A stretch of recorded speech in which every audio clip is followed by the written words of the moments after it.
Ako man, dumaan ako sa pagkatakot na yan. Kasi nga, nabudol tayo ng anxiety disorder.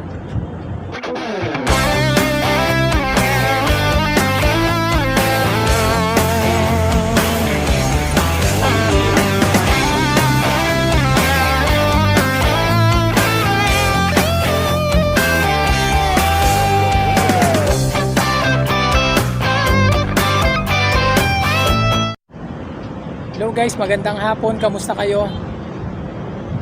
Andito na naman tayo para magbahagi ng aking mga personal experience about anxiety disorder. Yung mga pinagdaanan ko, paano ako gumaling sa aking anxiety disorder, paano ako naka-recover, no? I-share ko sa inyo. Lahat tayo guys ng mga nagsuffer ng anxiety disorder, no? Lahat tayo dumadaan talaga sa pagkatakot. Lalo pagka umpisa pa lang yung anxiety disorder mo, mga 1 buwan, 2 buwan pa lang nakakasama yan. Lahat tayo dadaan dyan sa pagkatakot na yan. Ako man, dumaan ako sa pagkatakot na yan. Kasi nga, nabudol tayo ng anxiety disorder. Nabudol tayo.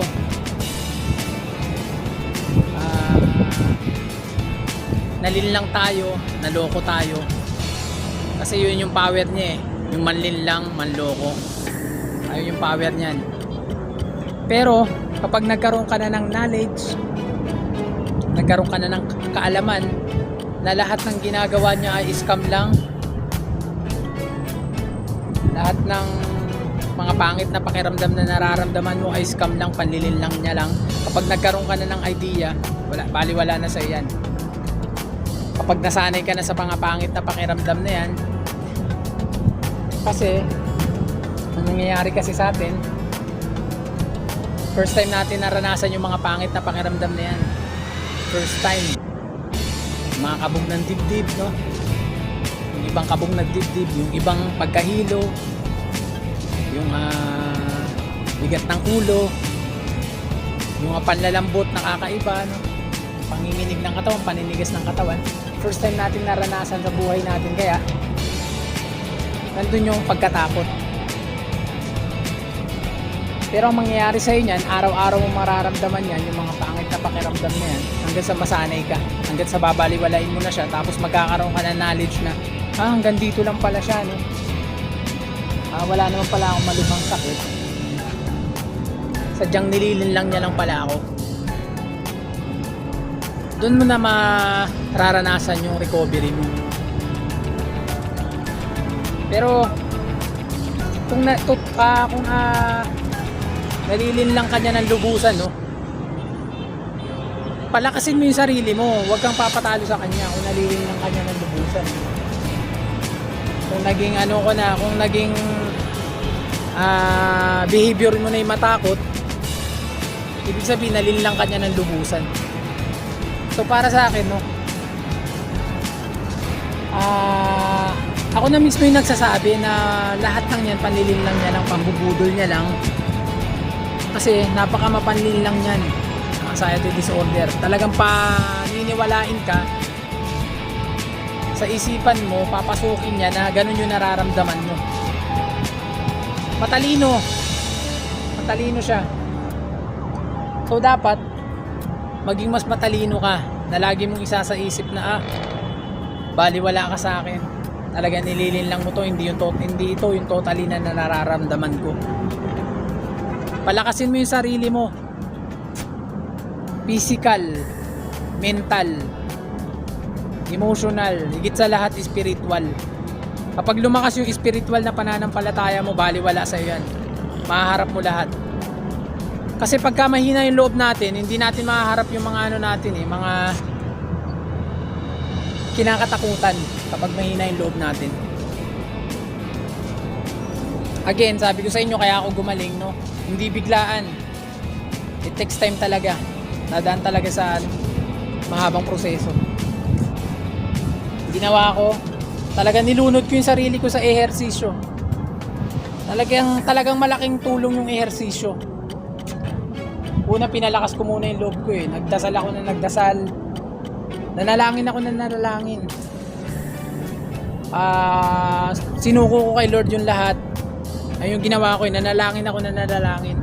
Kung dati, no? Kung dati ang ginagawa ko, guys, pag matutulog, no, diretso tulog na lang. Gagano na lang ako, diretso hilik na. Wala man lang pakialam sa buong maghapong nagdaan. Hindi ko man lang nagawang magpasalamat, no? Pero ngayon, bago matulog, yan, nagdadasal na ako. Bago matulog, pagkagising, bago pumunta ng trabaho, bago pumasok ng trabaho, bago mag-start ng trabaho, nananalangin ako.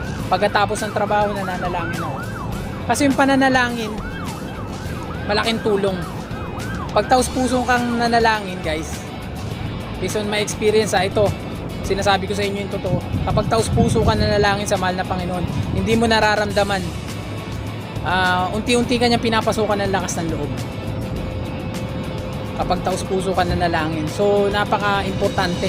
Pinaka-importante sa lahat talaga yung pananalangin. Pagsuko sa mahal na Panginoon. Napasukan ka niya ng lakas ng loob. Hindi mo namamalayan yan.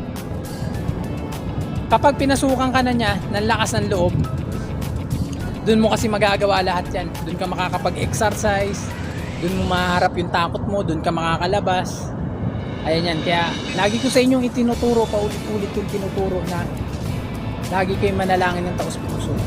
Tapos patunayan nyo na kaya nyo yan. Patunayan nyo. Yung tipong, di ba, papasok ka ng trabaho, no? Tapos nagparamdam si anxiety disorder sa'yo. Tinukso ka na. Tinukso ka niya na kunyari, tinukso ka niya na sa pamamagitan ng sintomas na pagkahilon. Yung tipo na gusto mo nang bumalik sa bahay nyo para magpahinga, ay wag na wag mong gagawin. Ipakita mo kay Lord na, Lord, kasama kita. Hindi mo ako pababayaan. Ayun yung sinasabi ko lagi. Lagi kong tinuturo sa inyo na yung pananalangin nyo, tatapatan nyo rin ng faith. Para magsalubong yung power ni Lord tsaka yung faith mo. Doon mo mararamdaman yung kagalingan. And then ginawa ko, talagang nagkaroon na ako ng lakas ng loob. Talagang hindi ako nagpatalo sa aking anxiety disorder. Nagkaroon na ako ng kaalaman, kaunti noon, pero hindi pa sapat hindi pa sapat. Kasi nandiyan pa yung panunukso ng anxiety disorder sa'yo. Lagi ka pa niya nalililang ka pa niya sa mga sintomas, ganyan.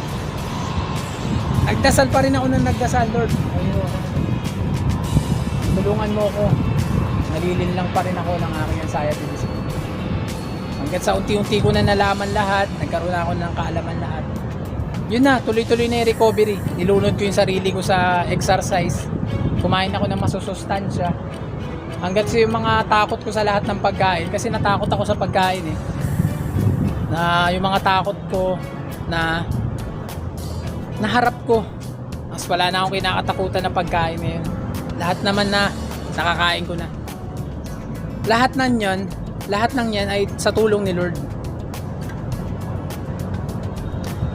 So napakahalaga at napaka-powerful ni Lord. Yan yung lagi yung paniniwalaan at lagi mong kasama dapat sa puso't isipan mo. Lagi mong tinatatak yan na hindi ako pababayaan ni Lord.